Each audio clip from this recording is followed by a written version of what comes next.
IVRI calls for ban on aceclofenac in cattle. IVRI demanded the ban of using the aceclofenac in cattle, after a new research found that this drug metabolizes into diclofenac in water buffaloes as well as in cows. A research led by Indian Veterinary Research Institute, IVRI, found that aceclofenac converted into diclofenac after it was injected into water buffaloes, similar to the results seen in domestic cattle. This finding is significant, since vulture population in India rapidly deteriorated after ingesting of diclofenac via cattle carcasses.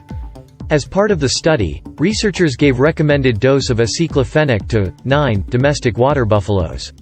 They collected blood samples at up to 48-hour intervals, to analyze aceclofenac and its metabolite diclofenac in the blood plasma.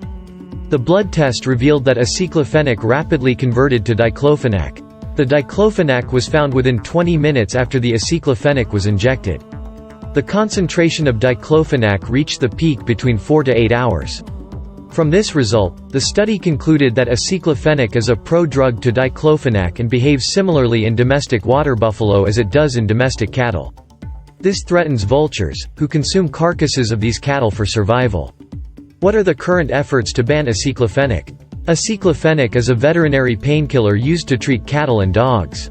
Vulture Action Plan 2020-2025 recognizes aceclofenac as toxic.